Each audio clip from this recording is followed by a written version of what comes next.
Greetings and welcome everyone to La-Mulana. Now, La-Mulana is a very complicated game, and it also has quite a long history, so this is going to be very fun to talk about. Okay, so normally in these types of first impressions, I would play for about a few hours, then continue where I was and explain the game from that point on. But this game is incredibly confusing and what the hell, and it's really challenging, so I'm going to start from the very start of the game and explain it from the start and then move on towards the more complicated stuff. Because if I started like from where I was in the game, it would take like 70 years to explain everything that I had learned. That's how like confusing and, well, not confusing, but more how much depth this game has. It's just full of everything. It is pretty insane. Okay, so La-Mulana is a metroidvania game. The character controls a lot like Simon Belmont, I think that's his name, from the original Castlevania, except believe it or not, he's actually a lot less maneuverable. But at the same time, he also is sort of more maneuverable. But the main difference is like when you fall down off of a cliff, like you can't move at all and stuff like that. And it's just like it's a bit weird and stuff like. It's been a while since I played the original Castlevania, but I just don't remember him like controlling like this, so it does take a while to get used to in terms of the controls. Now the controls are pretty much like make it or break it, so if you like can't get used to how odd the controls are, then you'll probably hate this game. But if you can manage to look past the controls, oh my god, there is so much in this game that is just absolutely amazing. Okay, so now so far what we've done is we've just talked to this guy over here in this tent, and he has given us this laptop, which we can bring up by pressing escape. Yes, there we go. Okay, so we now have a laptop which is called the Mobile Super X, which originally, this game was originally released in 2005, I believe, and was on PC, and they called it the MSX, so that's an actual console sort of thing, I believe, and so they changed it to the Mobile Super X due to copyright reasons and shit. Alright, there we go, let's put that usable item on. So we just picked up the hand scanner from this place down here, and that basically just allows us to scan stuff. Whoops, wrong button. Yeah, small scanner used in conjunction with a laptop allows text on various tablets to be scanned and read. Alright, so now because we've also got a laptop, we can also get emails from that guy who gave us the laptop, like the guy who was in this tent. He can send us emails, and that's basically just like, sort of like tutorials and stuff like that, sort of just to explain what you need to do. Okay, so now with that being said, let's just carry on with our adventure. Now, we can attack by pressing the X button, we can jump by pressing the Z button, and by attacking pots repeatedly, we can break them, which is very good fun. Generally, pots have lots of random goodies in there, as you would expect, either money or, you know, just random crap, I guess. Occasionally there will be weights in there, which is something that's pretty useful, but I'll get onto the weights later on. So, I don't actually think I've been over here. I don't even remember what's over here. You know what? I'm not even going to bother, actually. Let's just get down here. Okay, so, yeah, so this game is actually pretty insane in how it works. Okay, so, oh, actually, real just quick. So if you notice in the top left, I have 31 points right now. We need to go in the hot spring here in order to regenerate our health. That's the main way you re-heal yourself in the early stages of the game. Now with that being said, let's make our way to the right. Now, we are some sort of Indiana Jones sort of character. We need to go explore the La-Mulanian ruins and stuff like that in order to find out what the hell's going on over there, and so we need to go walk over to the La-Mulana ruins, which is just over here on this side of the screen. There we go. And now you can see it's right there in that little corner there, and we need to, in order to get past... Oh, shit, stupid bird. Alright, I can never, like, consistently kill the bird, because it does take a... Oh, God. And now the bird's going to respawn. Alright, great. Alright, so if you saw the little green orb that they just dropped there, that is an experience orb, and that will allow you to level up and get more... Well, once you collect enough, it'll allow you to level up and get more power and health and stuff like that. Alright, and also, in the email that we got from that dude, research is necessary, he says that we should be searching shit like walls, skeletons, and stuff like that, so let's search this skeleton. I got a map, and I was looking at it as I walked, and then I fell and sort of died. Well, maybe it's not that funny. Alright, and now we've got a map. How great is that? Okay, so that's sort of there to show players that, you know, scanning stuff is useful, but for some reason you actually can't use the map that you were given. It's a bit weird like that, but for some reason you need software in order to use a map. Apparently eyes are overrated, I guess. Anyway, so you just saw there, I placed a weight on this little box here by pressing down on the arrow keys, and that opened up this chest. That's our first puzzle sort of thing, and now we get the shell horn. The shell horn is pretty, well, I wouldn't say useless, but it's not very useful. Like, it's just sort of there. It's a nice little thing. All it does is basically just make a nice noise when you solve a puzzle. So you know, like Zelda, when it goes like do-do-do-do when you solve a puzzle and shit like that? Yeah, that's pretty much all it does. So if you wanted that in this sort of game, then congratulations. Now here's a pretty interesting little thing.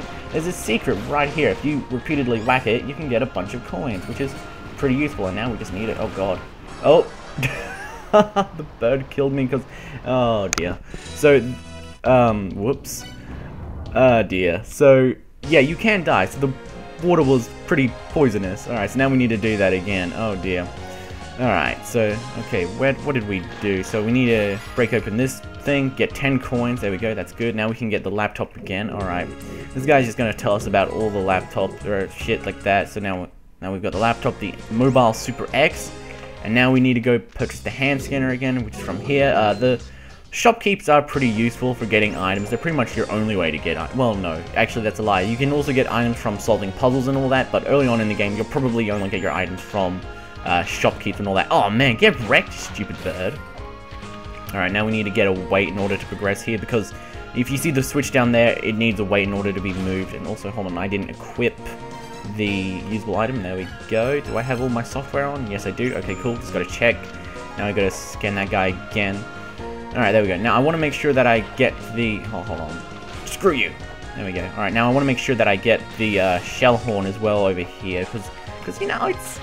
Honestly, I kind of do like the Zelda sound when you solve puzzles, so I need to get some weights. I could purchase them from a shop, but I don't have any money, so looks like I'll be having to go in this little section where we were last time and hopefully not die. Ow, I keep getting... Stupid birds are evil.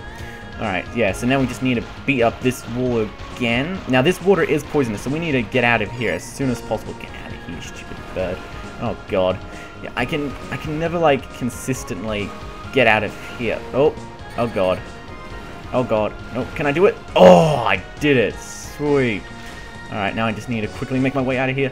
No. Oh, shit. I am so close to death. It is not even funny. Not even funny. Okay, I need to be really careful here. Oh, no, no, no. Get out of here. Oh, God. Stupid spider. No. If I die, I'll be dead. That wouldn't be good. Alright, sweet. Coins. Now, I should be able to actually purchase some... Should be able to purchase some weights so I can progress. That's good. But first, what I need to do is I need to jump off here. Yeah! And I should probably actually save. So now, in order to save, we can just press down on this little thing here. Save. There we go. Simple as that. And now we've saved, so when we die, we can reload our save data, and all is good, really. So now, let's go purchase some weights real quickly. I believe weights are in here. Yep, yes they are. What's this? Yagoo Map Reader. Oh, this took me freaking forever to realize. Okay, so it's Yagoo. It's a parody of... It's like... Well, not parody, but it's like putting Yahoo and Google together, Yagoo. Oh, it took me fucking forever to realize that that's what they were doing there. Oh man. I feel like such a moron for not realizing that's what they were doing there. But yeah, so now you know that as well, although I'm sure you probably guessed that on like the first second, but whatever. Oh shit, I need to be really careful. Alright, give me that. Thank you. And now the little spring is just over here, which we need in order to heal, so we can go back to 32 health. There we go, just wait here for a little bit. And very nice. Now you may be wondering, how are you supposed to tell that that's where you're supposed to go in order to heal yourself? And that's, well, it's sort of like The Legend of Zelda 2, where if you go to the townsfolk, they'll give you like information and shit like that, except these guys are actually pretty useful. So like when you go around asking people for advice, and like if you go in here and ask someone for help, they'll be like, oh hey, there's a hot spring on the outskirts of the village on the way to the altar. It's a good way to rest your bones. So that tells you like, oh, maybe I should go over there. And then you do, and then you realize, oh hey, this is healing me. So they actually do communicate in, like, English and shit, so it's useful. So it's useful to talk to people like that. So in addition to also talking to people, that's being useful, scanning is also pretty useful. You can scan by pressing the V button once you have equipped your scanner, and then that will give you information about the world. That's really how you just get lore. It's a lot like Metroid Prime like that, where you gotta scan shit in order to find out more about the world, and I quite like that. Alright, so that little section just opened the La-Mulana ruins, but before we do that, I'm gonna jump over that guy and break this and get Death Village. That's a nice little secret. This game is just full of secrets. So if you like secrets, this game is just full of them, so you want to be like whacking shit all the time. Here's another thing that you should probably whack. This right here. It opens up a shortcut, so you can just quickly make your way from the starting area and get back to here, so you don't have to jump all around and do that shit, so that's pretty useful. Well, it is useful in the early game anyways. Later on in the game, you will unlock a sort of special ability that allows you to basically just teleport around, so that's more useful. Also, here's a little thing that I didn't realize. If you jump up, press V, you can actually scan the picture there. The La-Mulana Ruins Dictionary, the Mural of Departure. A relatively new mural in the ruins. It looks like the history of the La-Mulana Ruins is detailed here, which is pretty cool. Alright, now we can just push this over here, and now we find out more about, you know, what's here. And by doing that, I believe we get like something's supposed to happen. I don't know. I think if you scan that, it opens up the door, but it doesn't if you don't, so that might be why. We can also scan this skeleton. These ruins are littered with traps. I lack the energy to escape, but certain skeletons are evil, like that one. That one was actually a monster. Should have probably shown you it, but hey, whatever. Okay, so now there's this whole writing and stuff like that we can't actually read. We need to get a decoder in order to read it successfully, but we don't have enough money to purchase it, so we need to actually run around trying to get enough money. Alright, let's just solve this puzzle. You probably saw that that little floorboard thing was sort of displaced. By standing on it, we get to open the puzzle. We get to solve the puzzle. That's the main thing. And the sacred orb that we just got there is a health up, or a level up, or whatever, and basically increased our health from 32 to 64, which is really quite useful. So this game, like, is full of stuff like that, so it's pretty intense. Like, it's just, oh my god, this game is just, like, has so much shit in it, it is impossible to describe it all. So let me talk about the music. The music in this game is actually really cool. It's got that same sort of, like, retro feel to it, where they focus a lot on the melody, so it becomes very memorable. So I really quite like that, because I remember like a lot of the songs in this little game, and they aren't really short, but they're not really long either. But it's sort of like that point where it's like, it's not like too long that it becomes insane or anything like that, but it's not too short that it becomes repetitive.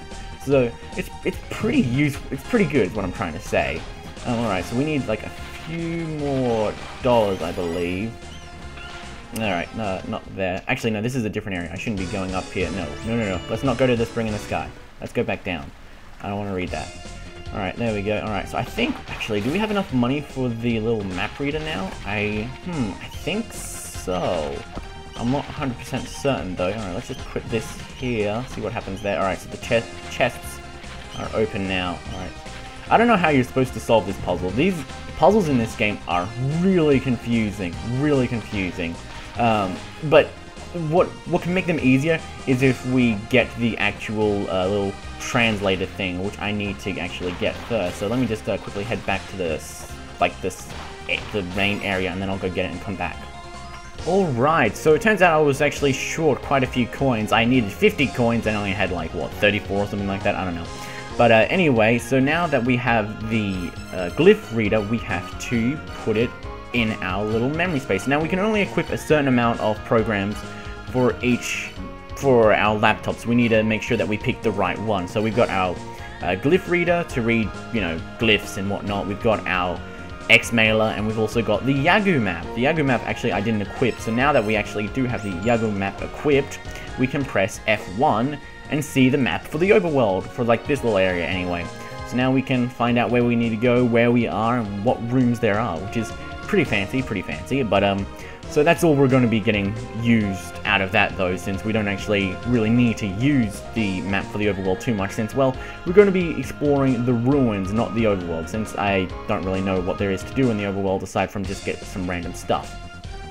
Anyway, now that we've got the whole thing equipped, we can read certain tablets. You can see this one is broken, so we can't actually read this one, but if it's actually in, you know, like fairly decent condition, like this one over here, we can actually read it. This is where the mother lays to rest. In this path of trials, only heroes who do not fear death are permitted to proceed. Okay. And so that's pretty useful. Now those tablets will be used to solve puzzles and shit like that, which is pretty fancy. Now this one is actually, you can also read, similar to the colossal Olmec head at the La Venta ruins in Mexico. So that's pretty interesting. So it's like sort of related to the ones in Mexico or whatever. So yeah, so that's pretty neat. So I didn't realize you could like actually jump and scan that thing for like the longest time. So yeah, that's something that you guys can now know, I guess. So if you ever wanted to know what things you can and cannot scan, then I've got like the first level down. I've tried to jump and scan everything in here. Well, not everything, but a lot of it anyway. Anyway, let's just jump over here. Ah, I missed it. Okay, so if we were to break that pot at the top there, we would have gotten some goodies. Alright, let's just save here. There we go. Oop. Alright, get out of here, mister. Now I want to show you a few more little puzzles that are interesting to solve. So now, this one right here we can't actually solve right now. We need to offer 3 lights to the heaven in order to open the chest. But we don't actually have the needed things in order to solve it. So that is a real shame. It also looks like I leveled up and I got my health back. I wasn't even paying attention. Anyway, yeah. So this game is very non-linear. So the puzzles that you have in the game, you can solve at any time, really. So you can like come back here at the end of the game and solve it, or you could just never solve it. There are those sort of puzzles. So it's very non-linear, and you don't really have any sort of recommended path to take because of it. So it's pretty intense. Let's give this read. V. Sorry. Whoops. Courageous one, embrace the power. If thou seekest power, prove thine courage. And if we go over here, thou trapezes on holy ground, take care not to cause any needless damage. Those who do not heed this warning will be dealt punishment from the heavens. Basically what this is saying is do not attack shit randomly, because, well, that'll happen. And also what's really interesting is that I found this out the hard way. There was a skeleton like right here, and I was attacking him from here. The whip that you use, it actually goes back behind you for like a split frame, and so when you prepare your whip, you can actually attack this thing, which is pretty embarrassing. Alright, now let's just attack this thing. There we go. See? Traps. This game's full of traps and shit like that, and it's insane. I guess those who have courage can obtain weapons, but if I jump into these spikes, I'll die. Now, if you notice that he said he'll die, and like this thing at the start said, if you must be only prepared to die if you're ready to go and stuff like that. But this guy didn't jump into the spikes, so we don't know if that's true. So let's just jump in, and we also proved our courage by doing that. So that's how we're supposed to solve that puzzle. We just jump in there, we prove our courage, and then we get the shuriken. Yay! So that's pretty fancy. So now what that is it's a sub-weapon, which you can equip. Oops, I pressed the wrong button. Alright, there we go. Now we've got a new sub-weapon, which is pretty fancy. Now by pressing C, we can throw this at people, which is lovely. We also need to collect ammo for it. Unlike our whip, it does have an ammo counter, so we need to make sure that we do have ammo for it in order for it to be used. So that's something that you should keep an eye out on. It's a lot like Castlevania in that regard, except I don't believe the ammo is I don't believe the ammo works for everything. So, you know, like if you get shurikens, it's not going to work with your bullets. So it's not like Castlevania where hearts are enough to like summon a Bible and also like stop time and shit like that. So it is quite different. So this game, oh my god, this game is incredibly pretty. The game, I don't know what it originally looked like on the 2005 release, but oh my god, this version of the game is absolutely gorgeous. Oh, I love it. Yeah, so there's a lot of secrets and stuff like that, and there's stuff like this where you need certain items in order to progress, so it is very, so, you know, like, you need things in order to solve it. It's just, oh my god, I'm in love with this game. Anyway, let's just, go back to the main menu real quick. What's the button for the main menu? F1? No. F2? No. I think it's like F9? No. It's one of the F buttons. Okay. Forgotten what button it is. I guess I can't do it over there? I can't do it in... Oh, right. Okay, hold on. There. Oh, right. Okay, yeah. We need to get a waterproof case in order to use our laptop underwater. That's right. Yeah, alright. Completely forgot about that. Alright, now let's just... Actually, first I should probably find a save. Oh, wait. This is a save point. What am I saying? Yeah, alright. So now that we've got a save, we can actually exit out. Let's exit. Reset. Yep. Okay, and... now let's take a look at the options for this game, which are pretty decent. You know, you've got your rebindable keys, which is very nice. You got screen size, which you can change. Graphics, which is like original, and then that's it. For some reason, you can't actually change that, so I don't know why that's there. But we've got mode, full screen, and the zoom, which is pretty interesting. We've got full, keep aspect ratio, and dot by dot. I like to play on keep aspect ratio, but I assume like you'd probably like to see it on the dot by dot thing. Alright, we've also got 2 filters, but they just sort of make it look really blurry and weird, and I don't like that. We've also got different masks for the sidebars, which is pretty neato. I like this one because it's all orange and goldy and shit like that, which is all pretty. Different languages, which is pretty interesting. Originally, this game only came out in Japanese, and then someone had a fan patch for it to English, and then they did all the rest of the languages and shit like that, which is pretty cool. Alright, now let's, Sure, now there's also time attack that we can do. So in order to do the time attack, we need to beat bosses and stuff like that. Now this is like, this sort of stuff is what I really love about this game. The bosses are absolutely fantastic. Okay, so I need, how do I activate this thing? There we go. The bosses, oh my god, this game is so difficult and intense because of the bosses that you have to fight. Look at this shit. Look at this shit. This isn't no Castlevania. We're not fighting Dracula here. We're fighting 2-headed snakes. This is intense. And we've also got new weapons and shit because we're using the time attack thing. Oh my god, look at this. How intense. Whew. There we go, and now just like that we solved it. Congratulations, you have obliterated Amphitheambina, but the adventure continues. So this game has a lot of like set pieces like this, where the boss fights are absolutely insane and tough, and oh my god. And so this is like sort of the time attack thing, so we need to do this in the fastest time possible, and I don't think I'll actually be able to do most of these. Alright, there we go, activate this one. Who is this guy? Oh, it's that guy. So now we need to figure out how to attack him, which I believe is like just, oh, I'm stuck there. Oh, Jesus Christ, he's an evil man. Alright, we need to get him to bring out his little thing, I believe, so we can, oh god. Oh! Nope, that did not work out. Oh god. So he's not got an Achilles heel. Oh god. Oh god. Oh, we can actually walk past him. Right, okay, that's useful. Oh dear. Maybe, can you, like, pull out your extendo arm again? Oh god, nope, he's not doing the extendo arm. Come on, extendo arm.